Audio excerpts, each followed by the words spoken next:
अहमद की पाती। वह दिव्य सम्राट है, सर्वज्ञाता, सर्वबुद्धिमान।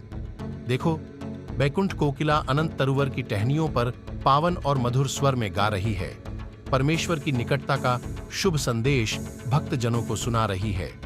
दिव्य एकता के नाम पर भक्तों को परम कृपालु परमेश्वर के सानिध्य में बुला रही है। दुखी हताश जनों को उस परम महिमाशाली अद्वितीय सम्राट का संदेश सुना रही है। प्रभु प्रेमियों को पवित्रता के आसन और इस देदीप्यमान सौंदर्य की राह दिखला रही है। वस्तुतः यह वही परम महान सौंदर्य है जिसकी भविष्यवाणियां अवतारों के ग्रंथों में की गई हैं और जिसके द्वारा सत्य और असत्य का अंतर स्पष्ट होगा और प्रत्येक आदेश की बुद्धिमत्ता प्रमाणित की जाएगी। वस्तुतः वही है वह दिव्य जीवन वृक्ष जो सर्वोच्च, सर्वशक्तिमान, सर्वोपरि परमेश्वर के फल देता है।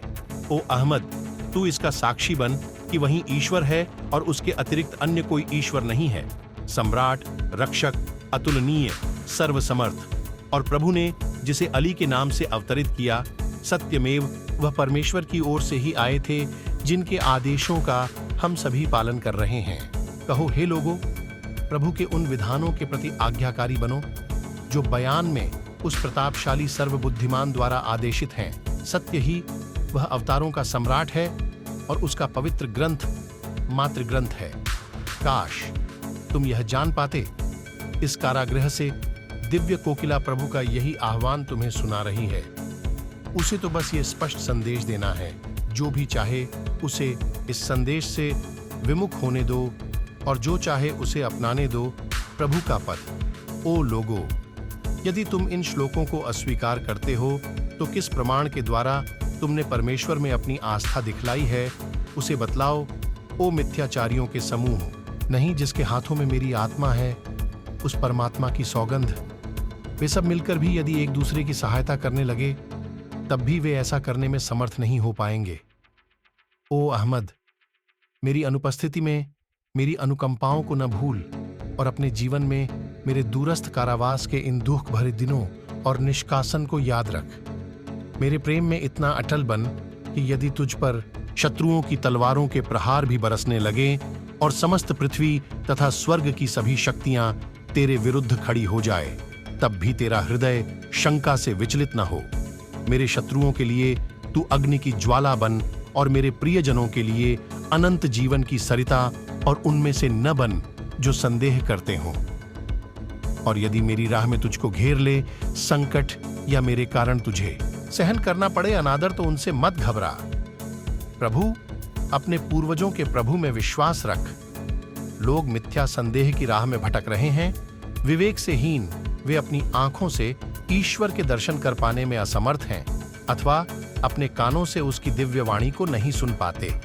हमने उन्हें ऐसा ही पाया है जिसका तू साक्षी है। इस प्रकार उनके अंधविश्वास उनके तथा उनके स्वयं के अंतःकरण के बीच आवरण बन गए हैं, जिससे वे सर्वोच्च और सर्वोपरि ईश्वर के मार्ग से दूर हो गए हैं। तू इसे सत्य मान कि जो भी इस सौंदर्य से विमुख होता है वह अतीत के अवतारों से भी विमुख हो जाता है और अनंत काल से अनंत काल तक परमेश्वर के प्रति अहंकार दिखाता है। हे अहमद, इस पाती को कंठस्थ कर ले। अपने दिनों में तू इसे मधुर स्वर से गा और अपने आप को इससे विमुख न कर। इसका पाठ करने वालों के लिए परमात्मा ने प्रभु धर्म में अपने प्राणों का बलिदान करने वाले 100 शहीदों का कर्मफल तथा इहलोक और परलोक में सेवा का पुरस्कार निर्धारित किया है। ये अनुकंपाएं हमने अपनी दयालुता तथा कृपालुता के परिणाम स्वरूप प्रदान की है, ताकि तू उनमें से बन सके जो हमारे प्रति कृतज्ञ हैं। प्रभु की सौगंध, यदि कोई दुखी व्यक्ति इस पाती का पूर्ण निष्ठा से पाठ करे तो निश्चय ही प्रभु उसके दुख को दूर करेगा, उसकी समस्याओं का समाधान करेगा और उसके कष्टों को हर लेगा। वस्तुतः वह दयालु कृपालु हैं। उस सर्वलोकों के स्वामी की जय हो।